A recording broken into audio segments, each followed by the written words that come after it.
comienza Entendiendo los Tiempos.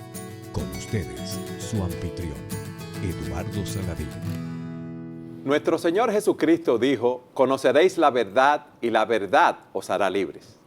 Pero, ¿en qué consiste esta libertad? ¿Podemos hacer lo que se nos antoje?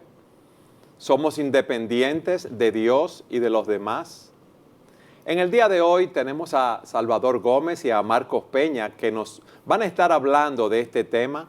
¿Cuáles son los principios que deben regular nuestra libertad cristiana? Bienvenidos, Salvador. Muchas gracias por recibirme. Por recibirte a ti aquí. A Marco le podemos decir eso, pero no a ti. Eso tenía que decir yo, porque yo aquí soy visita. No, tú no eres visita, tú eres parte del staff. Lo que pasa es que tú te cotizas demasiado caro, Marco. ¿Qué va? Yo recuerdo en el béisbol que hay algunos sustitutos que son muy certeros. Y nuestro Manuel Mota era caracterizado por ser un sustituto que, bueno, llegó a tener el récord de dar hits como jugador emergente. Wow. De manera que eso es lo que tenemos con Marcos, un jugador que viene a ser emergente y batea de hit. Pero él es emergente porque quiere, porque yo con frecuencia le digo: Marco, ven al programa, vamos a tratar tal o cual tema. Y lo primero que hace: déjame chequear mi agenda. Entonces se da demasiada importancia. La libertad cristiana es un tema muy controversial, porque la práctica de esa libertad ha traído muchos problemas. Tú decías en una serie de mensajes que predicaste hace años sobre el tema, que es como una avenida, pero esa avenida, esa carretera tiene dos zanjas, que una es el abuso de esa libertad cristiana y otra es el legalismo, el poner ciertas reglas para poder controlar esa libertad cristiana. Y es lo que yo quiero que hablemos hoy para nuestros televidentes. Lo primero que a mí me gustaría que ustedes definieran: ¿qué es la libertad, hablando bíblicamente? Yo creo que es bueno contextualizarnos en el hecho de que somos criaturas de Dios, Génesis 1, Génesis 2, y las pautas que Dios inmediatamente le da al hombre. Dios da ordenanzas al hombre como el rey, el soberano sobre nosotros. Nosotros tenemos que ser legislados por aquel que nos creó. En otras palabras, parte del problema de la humanidad es creernos criaturas independientes y que podemos trazarnos nuestras propias reglas. Cuando la bendición nuestra como criaturas de Dios, y que nunca seremos nuestros propios creadores, ya eso es un título que Dios tiene para siempre, nuestra bendición está en seguir los dictámenes que nuestro amoroso y tierno Creador nos ha dado. Y parte de la maldición que ha venido al mundo ha sido rebelarnos contra salirnos de ese carril que tú mencionabas, que es esa verdadera libertad, e irnos a los extremos, pero sobre todo en el deseo de nosotros querer implantar nuestra propia voluntad. Y una de las tentaciones o parte de la argumentación que Satanás usó para engañar al hombre cuando cayó en el huerto del Edén fue precisamente insistirle e insinuarle que él podía ser su propio agente, su propio rey, su propio Dios, y aquel que puede determinar lo que es correcto y lo que es incorrecto. De manera que la verdadera libertad es nosotros poder hacer la voluntad de Dios. O sea que el hombre sin Dios no es verdaderamente libre, entonces, Marco. En lo absoluto, las Escrituras hablan del hombre sin Dios como un esclavo de sus pecados. Un hombre sin Dios entiende por libertad el hacer lo que él quiere, pero la verdad es que por su propia naturaleza pecaminosa de nacimiento, lo que él quiere son sus propios parámetros, que no necesariamente son los que el Señor espera. O sea que el hombre sin Dios no puede agradarle a él. En lo absoluto. Aún en la mejor de sus obras, dice la Escritura, que son como trapo de inmundicia delante de su presencia, porque todas sus obras están manchadas por el pecado. Así que lo primero es que el único que puede agradar a Dios de veras es aquel que se arrepiente de sus pecados y entrega su vida a Cristo. Y habiendo sido ya salvo, la verdadera libertad no es hacer lo que queremos, sino poder hacer lo que debemos. Y lo que debemos es lo que Dios quiere. La voluntad de Dios expresada en su palabra, sus mandamientos. Decía, fuimos hechos por Dios, somos criaturas de Dios. Como tal, nosotros fuimos creados en inocencia, Adán y Eva sin pecado. Y el hombre fue creado con libertad, con un libre albedrío. Nosotros podemos elegir en base a nuestro estado y nuestra naturaleza lo que queremos. En el caso de Adán y Eva, ellos podían elegir entre el bien y el mal. Pero una vez el hombre pasa de su estado de inocencia a el estado de caída en el pecado, él sigue teniendo la libertad de decisión. Lo único que ahora solo desea únicamente el mal. No puede ni siquiera dar marcha atrás para regresar a un estado de inocencia. Ya perdió la inocencia para siempre. Lo que el hombre puede ahora es pasar a un estado de redención.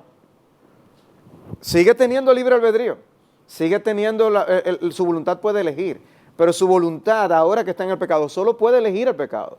Ahora, ¿qué ocurre cuando nosotros pasamos del estado de pecado al estado de redención? Recuerden, estado de inocencia, estado de pecado, estado de redención.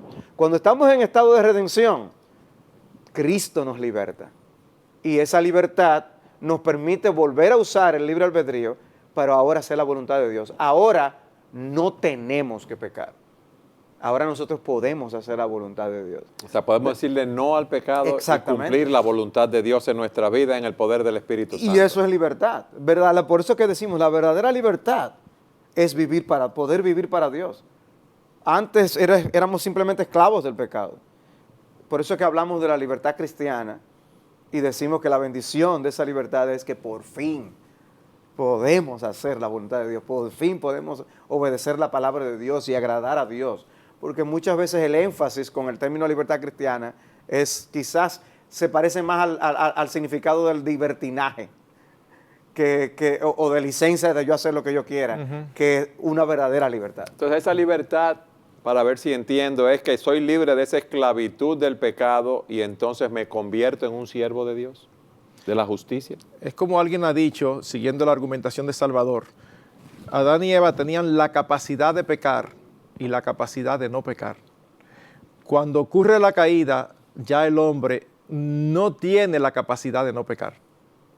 Cuando viene la redención, entonces Cristo nos vuelve a dar la capacidad de no pecar. Entonces, explíqueme algo en cuanto a lo que tú decías de esa carretera. Hay personas que son cristianas, pero abusan de esa libertad, y hay otros que quieren imponer ciertas reglas para legislar sobre esa libertad, reglas que no están en la Escritura. ¿Cómo es eso? Bueno, lo que pasa es que se malinterpreta la libertad y algunos piensan que cuando se habla de hacernos libres, el texto con el que tú empezaste, es la libertad para ya nosotros vivir como nosotros queramos. Pero en ningún lugar de la Escritura aparece ese concepto. Nosotros somos libres ahora para poder cumplir la voluntad de Dios. Y si antes éramos esclavos del pecado, ahora somos hechos esclavos de Jesucristo. Así que no es una libertad donde nosotros vamos a vivir como nosotros queremos. Es una libertad donde vamos a vivir como podemos y tenemos la capacidad, según hemos visto. Pero por otro lado, tampoco ser libre es antinomianismo. Hay personas que dicen... ¿Qué es antinomianismo, Marco? Nomos es ley, anti es contra. Los antinominianos piensan que ya nosotros no tenemos que cumplir la ley, que todos los aspectos de la ley en el Antiguo Testamento ya eran para las personas del Antiguo Testamento. Entonces, en el nuevo pacto, yo vivo como yo quiero. No tengo ley. Ya Dios me salvó, Cristo me salvó, ahora yo puedo hacer lo que yo quiera y no hay problema. Algunos son tan espirituales que usan la terminología del Nuevo Testamento de que ahora estamos bajo la ley de Cristo y lo que hacen es interpretar esa expresión como equivalente a yo puedo hacer lo que yo quiera, y eso no es correcto. La ley de Cristo no va en contra de la voluntad de Dios. Entonces, sí, definitivamente cuando somos liberados por Cristo, nosotros somos liberados también del cumplimiento de ciertas leyes civiles y ceremoniales que había en el Antiguo Testamento. El no entender esto es lo que hace que hoy en día algunos cristianos se impongan leyes que la Escritura no impone. Por ejemplo, cierta forma de vestir. Dame ejemplos específicos Ok, de cierta forma de ok. vestir, Marco. Ejemplo, hay grupos que entienden que es pecaminoso que la mujer use pantalón. ¿Por qué? Usan un versículo en las Escrituras que dice, no vestirá el hombre ropa de mujer ni la mujer ropa de hombre. Pero eso era una ley civil exclusivamente para Israel como una nación teocrática.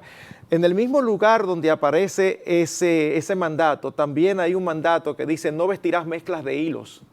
En otras palabras, cuando encuentro a alguien que me dice, no, porque en la Biblia dice eso, por eso es pecaminoso, yo le digo, déjame ver ese vestido o esa camisa. O sea, si tiene poliéster y Si algodón, es poliéster y ya no debe algodón, ser. tampoco va. Tampoco debería ir. Tampoco debería ir, según eso. También en ese mismo contexto, como ley civil, decía que cuando hagas casa, en el techo de la casa había que ponerle una verja o baranda para protección. ¿Por qué esto? Bueno, porque los techos eran un lugar de recreación. La gente subía a la tomar un poco de terraza. fresco a la terraza, a la azotea.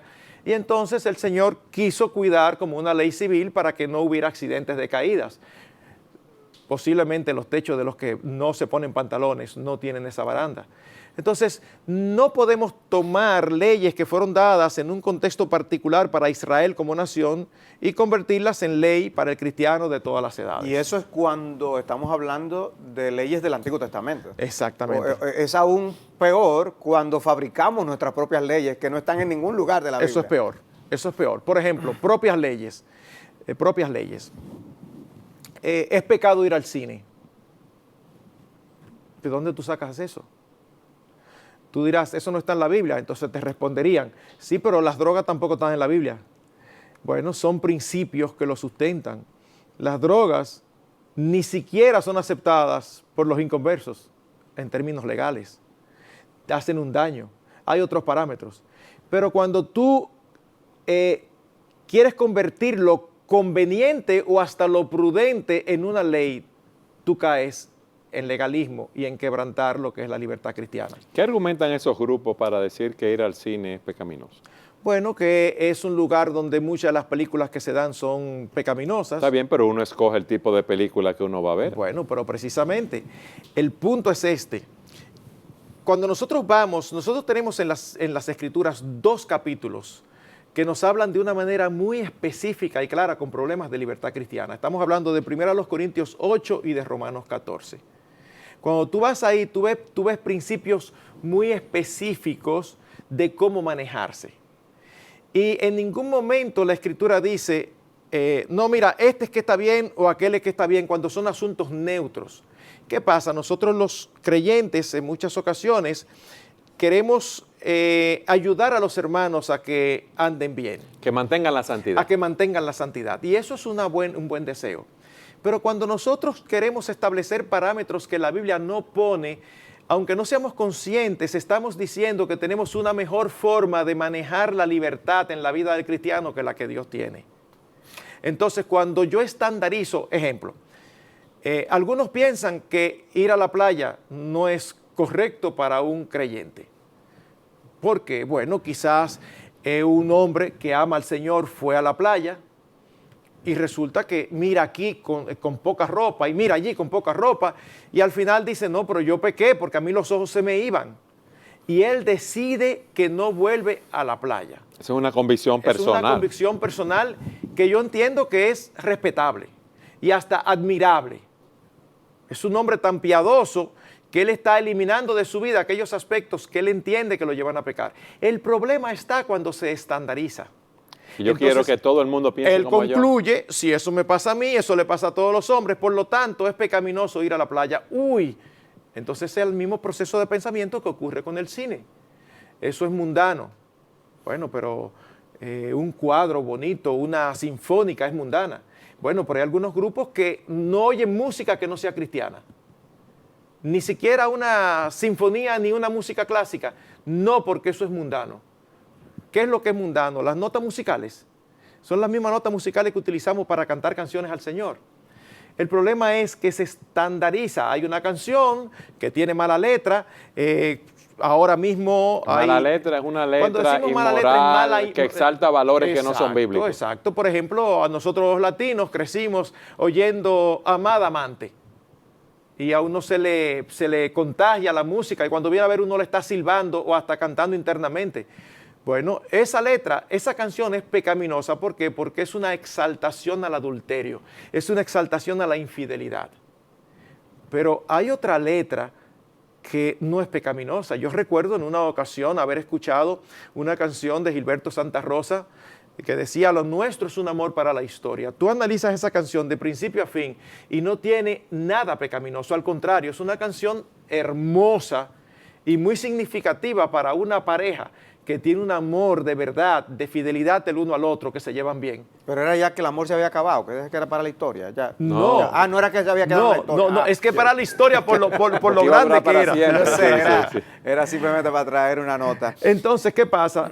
Bueno, tú oyes Amada Amante, oyes una canción clásica como A Mi Manera, cantada por Frank Sinatra, y a cualquier cristiano puede verse cantando A Mi Manera. ¿Sabes qué? Es una canción blasfema. Es una canción que es una canción de rebeldía contra Dios. A mí no me importa lo que tú digas. Yo valoro muchísimo que yo viví, perdonen la expresión, como a mí me dio la gana. A mi manera. A mi manera. Entonces, un creyente no debe cantar eso. Entonces significa que toda la canción secular es pecaminosa. No, pero hay grupos que dicen, no, si un creyente oye música secular, eso es pecado.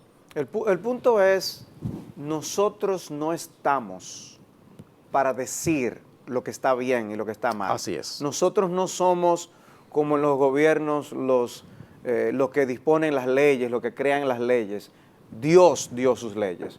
Nosotros lo único que tratamos de insistir en enseñar cuáles son estas para ser obedecidos. Ahora, Dios mismo en su palabra nos enseña a guardarnos de toda especie de mal. Eso está aún en el Nuevo Testamento. Debemos cuidarnos, no queremos transgredir la ley de Dios. Y mantenernos lejos de la raya del pecado es procurar la santidad, no el que yo realmente esté pecando y arriesgándome, atreviéndome. Eso puede ser algo bastante pecaminoso, yo exponerme innecesariamente a una situación.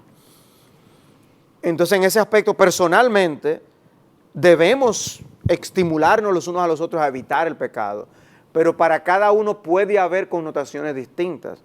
En el pasado tuvimos el ejemplo de los fariseos. Los fariseos, ese grupo religioso en el pueblo de Israel, celoso de la ley, y ellos lo que hicieron fue que añadieron montones de leyes 613, ¿no fueron? para poder garantizar que las leyes de Dios fueran guardadas. Pero añadieron y no a violadas. qué esas 613 leyes, a la palabra de Dios. Correctamente. O sea que las leyes que Dios había dado eran pocas, los mandamientos parece, y ellos añadieron más de cómo cumplir cada cosa. Para evitar violar aquellas que estaban en el Antiguo Testamento. Entonces, ¿el énfasis de querer evitar pecar es malo? No, el énfasis de querer evitar pecar es bueno. Imponer esas cosas, como estandarizarlas y ponerlas como normas para los demás, eso es pecaminoso en sí mismo. Ahí es que está el problema. Permítame poner un ejemplo muy típico. Es claro por las Escrituras que las relaciones prematrimoniales son pecaminosas. Muchos oyentes no cristianos pueden decir esto es retrógrado, lo que sea, pero eso es lo que la Escritura dice y nosotros estamos para decir aquí lo que la Escritura dice. Ahora bien, aquí tenemos nosotros a dos novios creyentes. ¿Es sabio pedirles a los novios creyentes que eviten estar solos en una casa? Sí, es sabio. Es sabio decirle, traten de no andar solos todo el tiempo y de evitar contextos donde sea fácil caer en una fornicación. Sí, hasta ahí está bien. Pero ¿qué pasa? En el momento que tú conviertes lo prudente, lo sabio en mandatorio, estás cayendo en legalismo y estás quebrantando la libertad que Cristo nos dio. Así que no es quebrantar la libertad decirle a una pareja de novios, cuídense, eviten estar solos en una casa. Ese es un principio de prudencia. Eso es un principio de prudencia. Aunque una aclaración ahí es, una familia puede tener sus reglas. Perdón, Y, exactamente, allá iba. Estoy hablando como pastor, estoy hablando en el ámbito eclesiástico, por eso estoy diciendo eso, en el ámbito o aún hasta eclesiástico. social. O social. Pero yo entiendo lo que dice Salvador, de hecho, yo tengo 2 hijas casadas y cuando ellas les permití la relación de noviazgo, yo puse reglas específicas, muy específicas como papá. Eso no es algo ya que Esa es tu esfera de autoridad. Esa es mi esfera de autoridad. Como padre yo dije, no, yo no quiero que hagan esto, no quiero que hagan esto, no quiero que hagan esto. Y lo que le estaba pidiendo no era pecaminoso, porque si es pecaminoso yo no tengo ni que decirlo, eso está claramente establecido por las Escrituras. Yo estaba poniendo reglas específicas de manejo como hijos, como mi hija. Y de acuerdo a tu contexto familiar, cultural, educativo, tu forma, ¿verdad?, de ver esas cosas y de aplicar esos principios bíblicos. Pero el que no lo hace así, no es pecado. Bien, Ahora, pero de lo yo que tú quiero... no tienes libertad es a seguir. Ahora nosotros tenemos que ir a una pausa. Sigan con nosotros en su programa Entendiendo los Tiempos.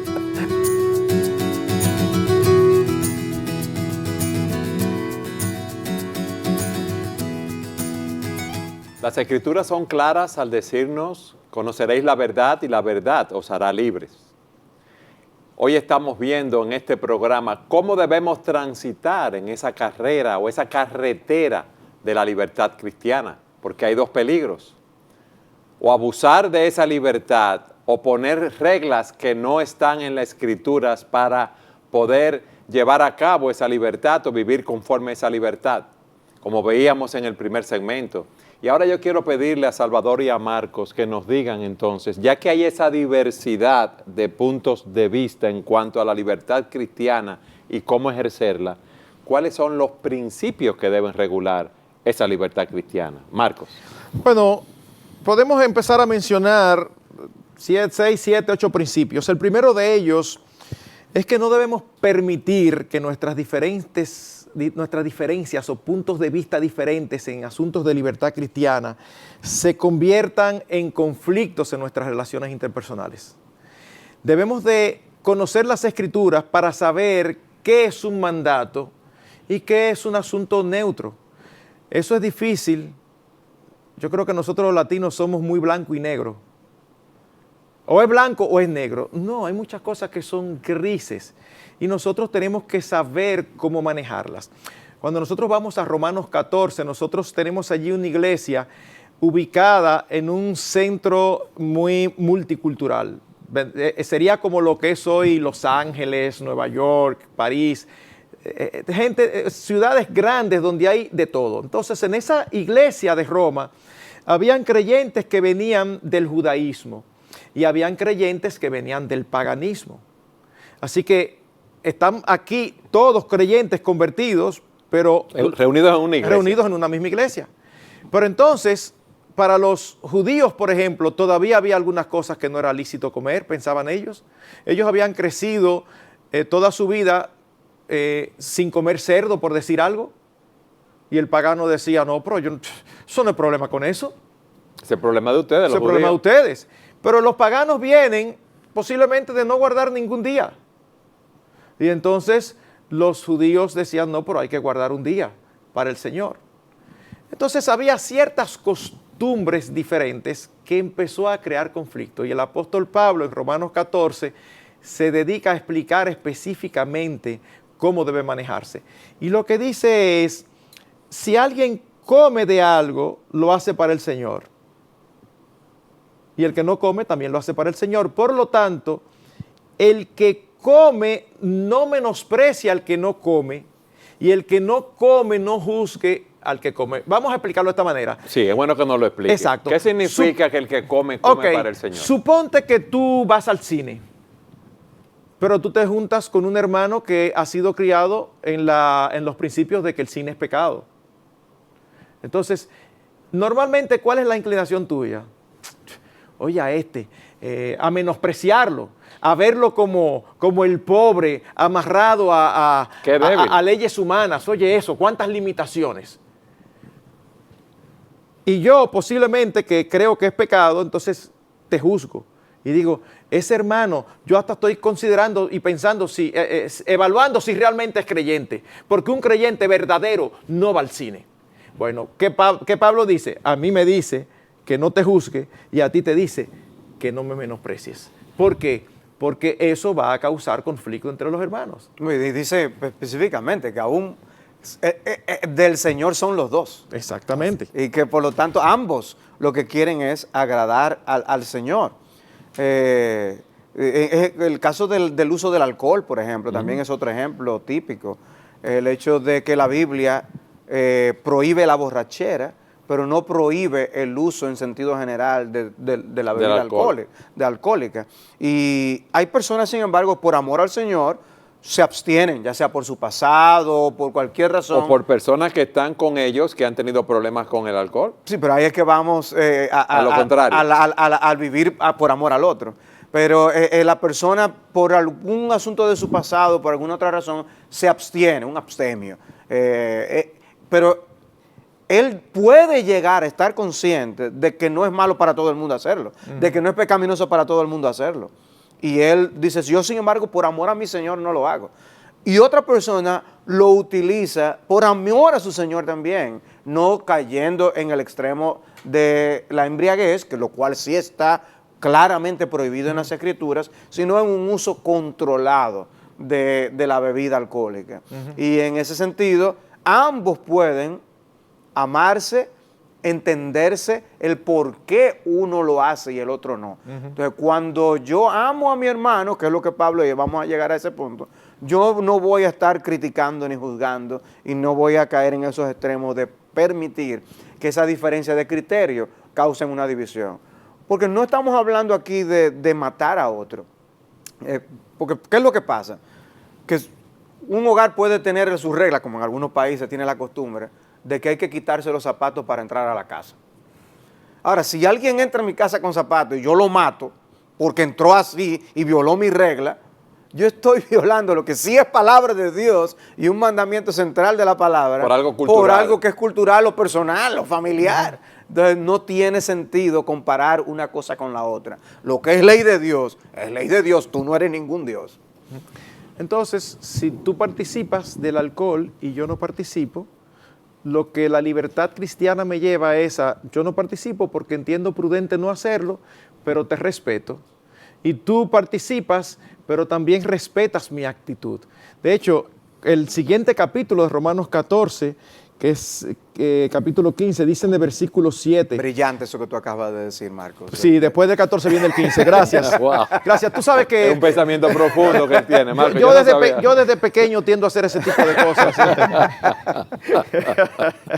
dice versículo 7. Por tanto, aceptaos los unos a los otros, como también Cristo nos aceptó para gloria de Dios. Aceptaos. Tú bebes alcohol y no te emborrachas.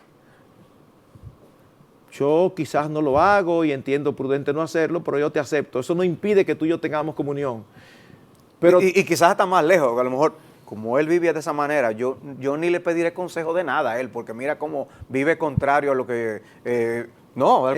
yo debo ver el amor al Señor que tiene y cómo quiere agradar en todo el Señor, y eso no debe impedirme a mí recibir sus exhortaciones y aún hasta pedirle un consejo si es necesario. Así es, así es. Y esto es tan fuerte que, un paréntesis, yo exhorto a los hermanos que traten de ser buenos argumentadores, porque a veces uno maximiza a alguien que está en contra de las bebidas alcohólicas para el creyente, nos oye y fácilmente puede hacer una afirmación como esta. Ahí estaban entendiendo los tiempos, incentivando la bebida. ¿En qué momento nosotros hemos incentivado la bebida? Esa es parte a veces de nuestras deficiencias argumentativas, que asumimos algo y ponemos en boca del otro lo que el otro nos está diciendo. Lo que estamos diciendo es que por las Escrituras la injerencia de alcohol no es pecaminosa per se, puede ser dañina. La Biblia condena claramente como pecado la borrachera.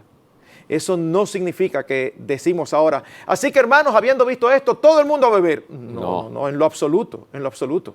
Lo que queremos es vivir precisamente a la luz de las Escrituras y no convertirnos en dioses que creamos leyes para todo el mundo. Así mismo es. o expresado de otra manera, hablando donde la Biblia habla y callando donde la Biblia calla. Pero los otros principios que vamos a ver nos van a ayudar recuérdense, los principios juntos hacen el todo y nos ayudan a ver el cuadro de una manera completa. ¿Cuál es el otro principio que debemos tomar en cuenta? Bueno, el primero, déjame repetirlo, no debemos permitir, a la luz de lo que tú dijiste, ¿verdad?, que nuestros diferentes puntos de vista en asuntos de la libertad cristiana nos lleven a conflictos en nuestras relaciones interpersonales, creando así división en el cuerpo de Cristo. El segundo lo vemos también en Romanos 14, y es que en el ejercicio de nuestra libertad cristiana debemos actuar movidos por claras y definidas convicciones personales, guiados por nuestras conciencias y en cierto sentido no por las conciencias de los demás. Lo de cierto sentido va a ser explicado con otros principios, pero lo que está diciendo es lo que estamos expresando, lo que dice 14:5, donde dice: uno juzga que un día es superior a otro, otro juzga iguales todos los días, cada cual esté plenamente convencido según su propio sentir. Déjame leerlo de la Nueva Traducción Viviente. Del mismo modo, algunos piensan que un día es más sagrado que otro, más sagrado, mientras que otros creen que todos los días son iguales. Cada uno debería estar plenamente convencido de que el día que elija es aceptable. ¿Es correcta esa traducción? ¿El día que elija es aceptable? Sí, en el sentido de que está hablando de una convicción que la persona tiene. El punto es que puede haber una costumbre, puede haber una práctica familiar, hay cosas que nosotros practicamos por las tradiciones del país. El punto es si tenemos la convicción o lo hacemos simplemente porque otro lo hace. Porque ahí sí caemos en el peligro que el principio que Marcos expresó nos dice. Yo veo a Marcos que él está haciendo estas cosas de tal manera. Para yo agradar a Dios, yo debo hacer las cosas exactamente como Marcos las hace. Bueno, hay un principio de imitación que es bueno, de yo aprender de otro que me lleva ventaja y madurez en algunas cosas, pero debemos tener el cuidado de no vivir a la luz de la conciencia del otro, sino a la luz de mi propia conciencia. En el sentido de si yo veo que Marcos lo hace, pero en mí, cuando yo lo hago, todavía tengo un sentimiento de culpa, porque ¿qué es la conciencia? La conciencia es, como decían los puritanos, ese alguacil de Dios que tenemos en nuestro interior, que o me exonera o me acusa. O bueno o malo. De lo que yo estoy haciendo o pensando hacer. Y si Marcos puede hacerlo con limpia conciencia, porque no se trata de que haya una prohibición o mandato en la Escritura, sino que es asunto de área gris, donde él ve que no hay se violenta un principio o un mandamiento escritural, pero que cuando yo lo quiero hacer, la conciencia me dice no lo haga, eso no está bien, eso no agrada a Dios. Lo que Pablo está diciéndonos aquí es: escucha siempre la voz de tu conciencia. Escucha siempre la voz de tu conciencia. Podemos tener una conciencia no bien informada, pero irnos contra la conciencia no es saludable tampoco. Porque la conciencia entonces, en momentos donde sí tengamos que obedecer cosas de la palabra de Dios, si nos acostumbramos a violentarla, terminaremos también violentando los principios de la palabra de Dios. Si la conciencia te dice, ve y haz esto, y no lo hacemos, esa conciencia seguirá acusándonos de haber violentado en lo más íntimo de nuestro ser algo que es la voluntad de Dios. En ese sentido, cuando nosotros por formación, aunque sea mala formación, creemos que algo es pecado y vemos a otra persona a quien admiramos que lo practica como si nada, tenemos que tener mucho cuidado de no hacerlo sencillamente por imitación, porque si tenemos aunque sea un pequeñito vestigio de duda, eso se convierte en pecaminoso para nosotros. Mira lo que dice Romanos 14, versículo 14. Dice, yo sé y estoy convencido en el Señor Jesús de que nada es inmundo en sí mismo. Y entonces Él no dice, así que coman de todo. No, Él dice, pero para el que estima que algo es inmundo, para Él lo es. Pero eso no es inmundo objetivamente hablando. Sí, pero si tú crees que lo es, entonces no participes. Porque más adelante dice uniéndolo ahí, en el versículo 23, el que duda si come se condena porque no lo hace por fe, y todo lo que no procede de fe es pecado. En otras palabras, si tú crees que es pecado, aunque objetivamente hablando no lo sea, pero tú lo haces, para ti es pecado. ¿Y por qué eso? Estás violando tu conciencia. Estás violando tu conciencia, pero más aún, tú tienes una ligera sospecha de que es pecado contra Dios y tú prefieres darte el gusto a ti que obedecer a Dios. Si tú crees que es pecado contra Dios, entonces lo más importante en la vida de todo creyente es obedecer y agradar a Dios. Así que tú estás dispuesto a desagradar a Dios, aunque estés equivocado, por hacer tu voluntad.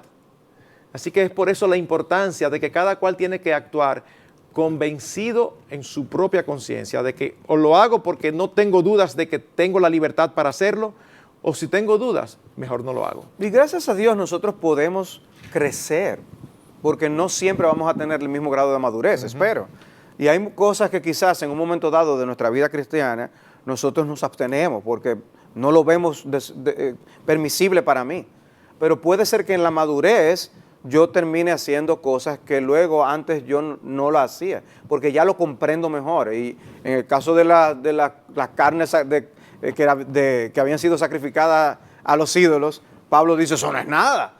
Obviamente Pablo tenía un entendimiento correcto del asunto, pero Pablo dice, hay otros hermanos que no han llegado a ese entendimiento.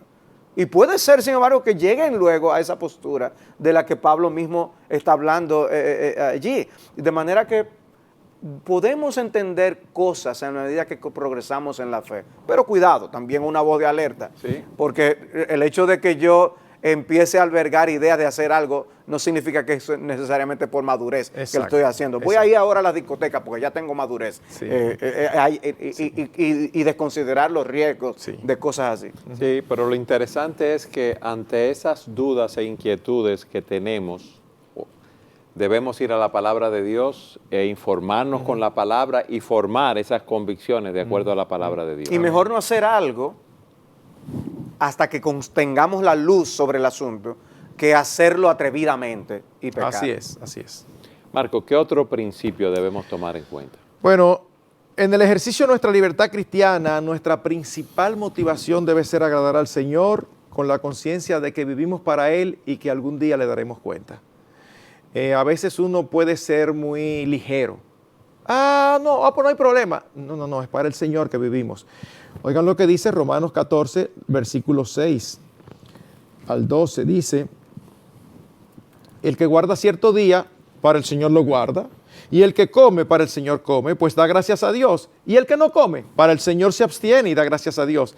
Porque ninguno de vosotros vive para sí mismo y ninguno muere para sí mismo. Pues si vivimos, para el Señor vivimos. Y si morimos, para el Señor morimos. Por tanto, ya sea que vivamos o que muramos, del Señor somos. Porque para esto Cristo murió y resucitó, para el ser Señor tanto de los muertos como de los vivos. Pero tú, ¿por qué juzgas a tu hermano? O también tú, ¿por qué menosprecias a tu hermano? Porque todos compareceremos ante el tribunal de Dios, porque escrito está, vivo yo, dice el Señor, que ante mí se doblará toda rodilla y toda lengua alabará a Dios. De modo que cada uno de nosotros dará a Dios cuenta de sí mismo. Nosotros tenemos que vivir con la conciencia de que estamos siempre en la presencia del Señor y que en aquel día nunca va a ser un buen argumento. Bueno, yo no estaba seguro, pero yo lo hacía porque en mi iglesia lo hacían. O yo no lo hacía porque en mi iglesia no lo hacían. O yo lo hacía porque mis amigos lo hacían. O yo lo hacía porque mis amigos lo hacían. No. Es que Dios no va a preguntar qué hacían los demás. Dios te va a decir, ¿por qué tú hiciste esto? Y nosotros debemos asegurarnos de que vamos a tener buenos argumentos. Pero muchos creyentes no están conscientes de esa realidad, Salvador. Es así. En ese sentido, vemos que el Pablo escribiera sobre esto a iglesias del Nuevo Testamento. Nos manda a nosotros la realidad de que debemos compartir esta enseñanza. Como pastores y líderes debemos instruir a nuestros hermanos para poder no vivir en ignorancia ni en oscuridad, sino a la luz de los principios claros de la palabra de Dios. Y esto para todo hijo de Dios. Antes de continuar viendo estos principios, vamos a una pausa. Siga con nosotros en su programa Entendiendo los Tiempos.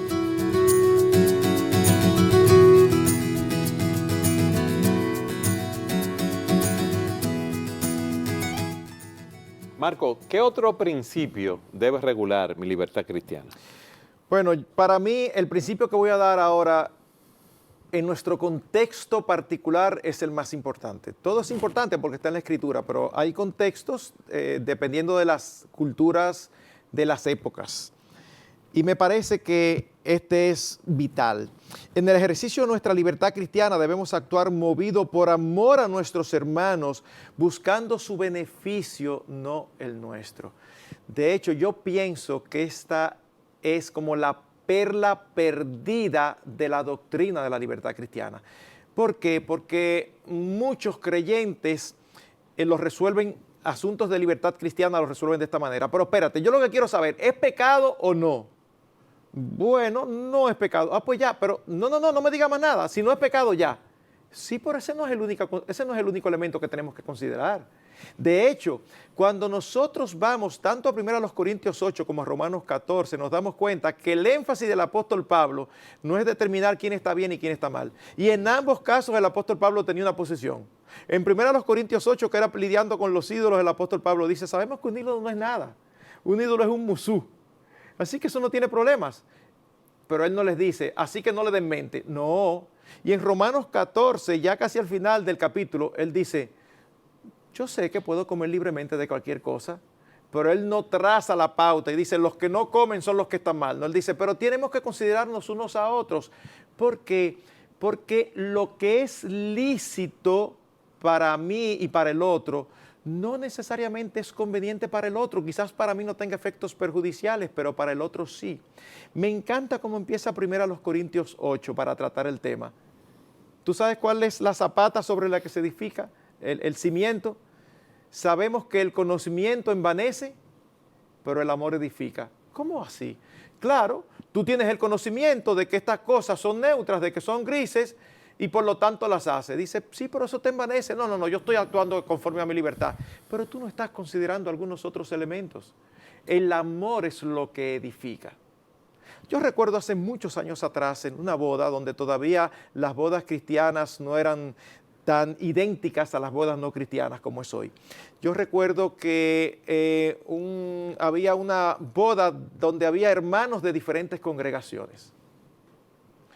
Y un hermano relacionado con los novios, pero no la familia directa, dijo, ok, ahora vamos todos a brindar. Estaban brindando bebidas alcohólicas. Uy, eso a mí me dio mal sabor. ¿Por qué? Porque yo sé, y posiblemente esa persona sabía, que ahí había creyentes de iglesias, buenos creyentes que creen que beber es pecado. ¿Sabes qué? Yo pienso que el principio de la libertad... ¿Que no debió haber hecho ese brindis entonces? Yo pienso que el principio de la libertad lleva más a tú considerar por amor a ellos y no hacer ese brindis. ¿Tú me entiendes? Pero el punto es que ahora... O sea, no hacer el brindis, pero no es que no se brindara el vino en la boda. Exacto, ya lo estás brindando, ya déjalo así tranquilo. Pero es como enrostrar en la cara. Exacto, es eso. Es como tú no estás tomando en cuenta a aquel. ¿Entiendes? Entonces, hoy en día, tú invitas a tu casa a alguien, a un creyente, y ese creyente viene del alcoholismo. Cristo lo liberó del alcoholismo. Hay asuntos y situaciones que pasan que nosotros no entendemos.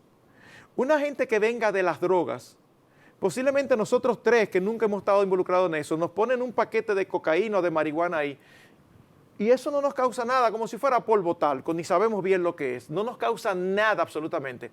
Pero posiblemente alguien que viene de ese mundo, tú le pones eso ahí y se pone nervioso y empiezan a sudarle las manos porque él recuerda y empieza a sentir atracción. Sí, recuerda su adicción. Su adicción. Eso es algo que nosotros no entendemos. Pero yo no puedo decir, no le des mente a eso. Entonces, con el alcohol, tú tienes en tu casa vino. La libertad, los principios establecidos y sobre todo este principio, ¿sabe a lo que manda? Que tú preguntes antes a la persona, ¿tú tienes algún inconveniente con beberte un vino? Y si la persona te dice, yo prefiero no, quizás lo mejor es que tú te abstengas también. Porque, óyeme, en el pasado, cuando era una ley evangélica, no necesariamente bíblica, pero era una ley evangélica, que los evangélicos que no el bebían cristiano alcohol. no bebe alcohol de ninguna manera, uno vivía, la vida existía y la vida gozosa existía. Lo que no veo y lo que más me preocupa es que yo no veo a los creyentes hoy buscando abstenerse por amor del otro. De hecho, a mí me encanta, en una ocasión leí en un libro de un autor que decía que después de predicar acerca de este pasaje, preguntó en la audiencia, ¿hay alguien aquí que pueda pensar en algo que haya dejado de hacer lícito por amor a otro? Y nada más se levantó una mano de alguien que dijo algo que no recuerdo. Una sola mano. ¿Sabes qué? Lo normal es que se levanten muchas manos, que yo diga, mira, sí, yo he dejado de hacer esto porque yo sé que es tropiezo para un hermano. Sí. Yo recuerdo cuando una de mis hijas se casó, me cuidé de manera particular de que las bebidas fueran sin alcohol, porque yo tenía y tengo hermanos queridos y amados que piensan que es pecado o que es mundano. Pero quien se case tu hija, a quien tú debes de complacer es a tu hija, está bien. Pero si yo puedo no hacer sentir mal innecesariamente, ese es el énfasis de la libertad cristiana. De hecho, en 1 Corintios 8, oye de lo que se trata, de la comida sacrificada a los ídolos. Y el apóstol Pablo bien pudo haber dicho, no, déjate de eso. ¿Cómo va a ser que tú vas a dejar de comer una carne que está sacrificada a una estatua que tú sabes que no es nada? Y eso era lo que el apóstol Pablo sabía. Sin embargo, oigan lo que el apóstol Pablo dice. Si a mi hermano, si a tu hermano le es ocasión de que tú comas carne, ¿sabes qué? Mejor no la comas. O sea, de caer cuando te vea comiendo Exacto. carne, sí. Me gustaría, sin embargo, también decir que la práctica del amor no solamente va a favor del hermano fuerte, la práctica del amor también es impuesta al hermano débil. Una vez, O sea, vez leí un artículo de la tiranía de los hermanos a eso débiles. iba. O sea, el hermano débil también debe tratar con amor a los que actúan con fortaleza. Claro. Porque imagínate que esa persona no le preguntó si bebía alcohol o no.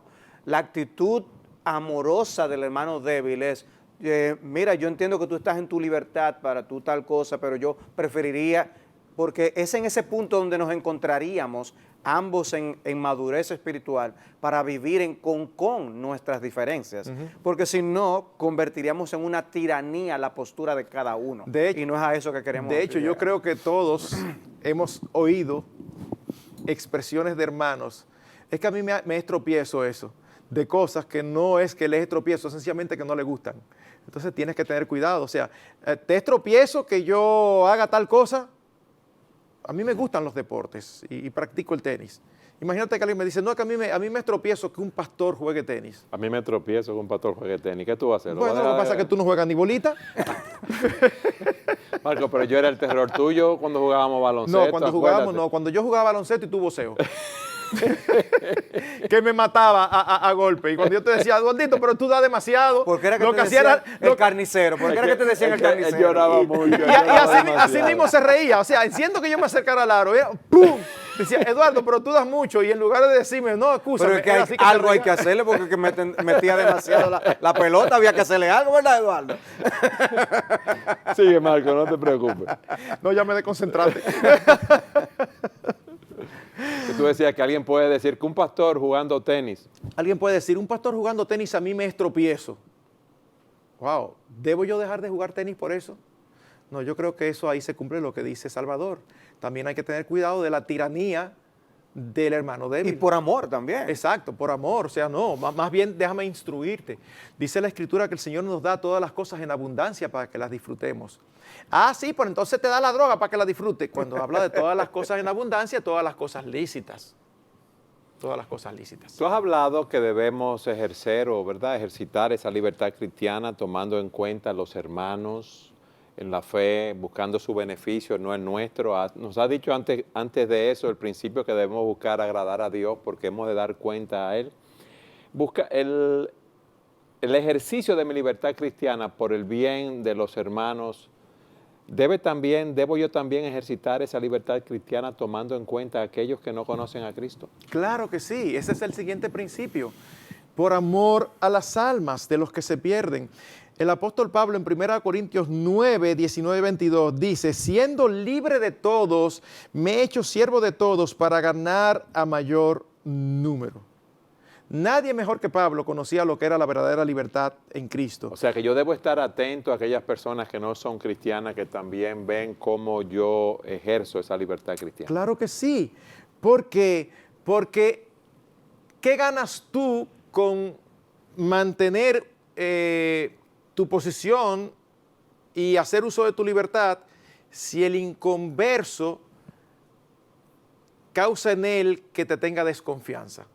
Déjame dar un ejemplo sencillo, que a algunos no les va a gustar, pero lo voy a dar.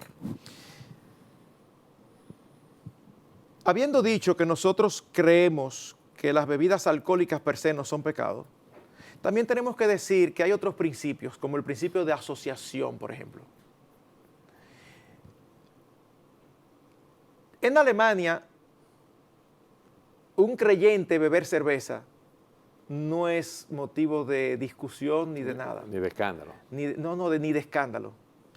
En nuestro país, quizás por la misma, quizás por el mismo legalismo de las iglesias evangélicas, que somos nosotros también, por años, el inconverso tiende a desconfiar cuando ve a un creyente bebiéndose una cerveza. Porque yo lo he oído, posiblemente ustedes también han oído, ese dique evangélico, pero mira dándose un petacazo, míralo bebiéndose una cerveza. Entonces, quizás yo pudiera considerar mejor abstenerme para que cuando yo le predique el evangelio, eso no se convierta en un estorbo. Ese es el principio. Yo tengo el derecho de hacerlo. Pero si eso va a hacer que mi credibilidad, aunque sea erradamente, se pierda, wow, ¿qué más importante? ¿Ganar un alma o yo hacer uso de mi libertad? Ese es el principio que también me parece que nosotros a veces pasamos por alto. La nota de balance sería el hecho de entender al mismo tiempo que es imposible agradar a todos los hombres. Exactamente. Es imposible agradar a los hermanos y es imposible mucho menos agradar a los que no conocen al Señor. O sea, en el sentido de que podríamos caer en una especie de esclavitud, con una obsesión debo dejar de hacer, debo hacer aquello para tratar de que la gente piense bien de mí. Y cito el caso de Mateo 11, cuando a Cristo lo acusan de hacer algunas cosas y Cristo le dice, vino Juan, hablando de Juan el Bautista, que ni comía ni bebía y dicen, demonio tiene. Vino el Hijo del Hombre que come y bebe y dicen, he aquí un hombre comilón y bebedor de vino, amigo de publicanos y de pecadores. En otras palabras, excelente. La gente siempre va a criticar. Como decimos nosotros, palos y boga y palos y no boga. Exactamente. De manera que tengamos en cuenta el principio por amor a las almas. O sea, no queremos que nadie se pierda. Y si abstenerme para que alguien escuche el Evangelio es lo que yo debo hacer, pues que no comeré carne jamás, como dice Pablo, en ese sentido, aún para los incrédulos. Pero cuidado con la obsesión al respecto que nos lleve a tratar de a toda costa agradar a las personas. Sí, porque ya eso no sería libertad. Ya eso sería esclavitud al gusto de los demás. Exacto. El énfasis en todo tiempo es el principio, es la actitud. Esa es la palabra importante, es la actitud. Cuando ya nos ponemos demasiado cuadrados con las acciones, entonces la cosa cambia. Pero lo que en nuestro caso particular, puede ser que en otra sociedad el caso sea otro, pero en nuestro caso particular, lo que yo extraño ver es precisamente una actitud dispuesta a abstenerse por amor a los demás, sea creyentes o a inconversos. No una obsesión, no, pero es que estamos lejísimos de eso. Es una actitud, eso es todo, que yo vea como, mira, él sabe que eso no es malo, pero él pensó en que va a venir fulano y para él puede ser un problema, y él decidió no hacerlo. ¡Wow! Yo quisiera ver eso, porque yo no estoy viendo eso. Cuando tú predicaste del tema, tú decías que nosotros debemos actuar también en esa libertad, tomando en cuenta nuestras propias almas. Claro que sí, porque a veces podemos ser descuidados. Me sucede con algunos jóvenes que los veo, creo que abusando de su libertad, asistiendo a lugares que tú no puedes decir que son pecaminosos per se. Pero no le hacen bien a sus almas. No le hacen bien a sus almas. De hecho, uno se pregunta, ¿pero qué bien pueden sacar ahí? O sea, un lugar donde se está bebiendo bebidas alcohólicas. Donde hay personas borrachas. Donde hay personas borrachas. Donde hay mujeres prefabricadas y mal vestidas. Que andan precisamente en búsqueda.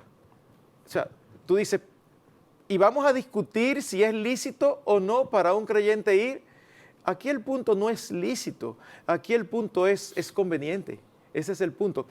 Es que nosotros siempre tendemos a ser, o generalmente tendemos a ser muy, muy cuadrados. Eso es como cuando se habla del esposo y la esposa, y el esposo solamente recuerda en la relación con su esposa el concepto de autoridad. Pero ese no es el único concepto. Dice, vive con ella sabiamente. Y vivir con ella sabiamente implica en muchas ocasiones, en el ejercicio de nuestra autoridad, dejar que sean ellas las que decidan algunas cosas, dejar que sean ellas las que hagan ciertas cosas, porque ellas lo desean y no estamos pecando. En lugar de, no, yo soy el encargado. Entonces lo mismo sucede con la libertad cristiana. ¿Pero es pecado o no es pecado? Bueno, pecado no lo es, pero fácilmente te puede llevar a pecar, estar en esa situación, en ese lugar, con esas compañías, porque puede afectar tu vida espiritual. Y el avisado ve el mal y se esconde. Exactamente. Cristo nos enseñó a orar, no nos metas en tentación. Si tú pides a Dios que no quieres ni siquiera entrar en una tentación, no te metas tú no solo. te metas tú en un lugar que va a hacerte una tentación. Decía alguien, óyeme, el lugar donde tú vas, cuando tú tienes la libertad de ir donde tú quieras, es un buen índice de lo que está pasando en tu corazón. O sea, cuando tenemos la libertad de decisión para ve a donde tú desees ir, a dónde tú vas. Piensa en lo que tú quieras pensar, ¿en qué tú piensas? Cuando tenemos esa libertad, esas cosas que vienen naturalmente a nuestra mente, a nuestro deseo, es un índice para saber cómo nosotros estamos. ¿Y qué quiere Dios de nosotros? Dios quiere que nos acerquemos a Él. Dios quiere que imitemos a Cristo. Dios quiere que seamos cada vez más santos. Y el apóstol Pablo nos enseña muy bien el principio de que si aún tenemos que golpear nuestro cuerpo, someternos a una disciplina de cosas que hacer y cosas que no hacer, por amor a nuestro Señor y el desarrollo de nuestras almas, pues que bien sea. Cristo nos enseñó a negarnos a nosotros mismos con miras a poder vivir para su gloria. Hay cosas que vamos a tener que sacrificar por amor a nuestro Señor.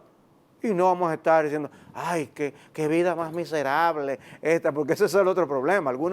Ese es el tipo de espíritu con el cual hacen y dejan de hacer las cosas, como si fuera el cristianismo una carga. Y Cristo dice que nosotros debemos venir a Él porque su yugo es fácil y ligera su carga. Pero a veces nosotros vivimos la vida cristiana como si esto fuera un yugo oneroso. Por eso debemos vivir a la luz de lo que nos dice la Escritura. Todas las cosas me son lícitas, pero no todas son de provecho. Todas las cosas me son lícitas, pero yo no me dejaré dominar por ninguna. Amén. Y todas son lícitas, pero no todo edifica. Son tres aspectos. No edifican, no convienen y no me dominan. Gracias por haber estado con nosotros en su programa Entendiendo los Tiempos.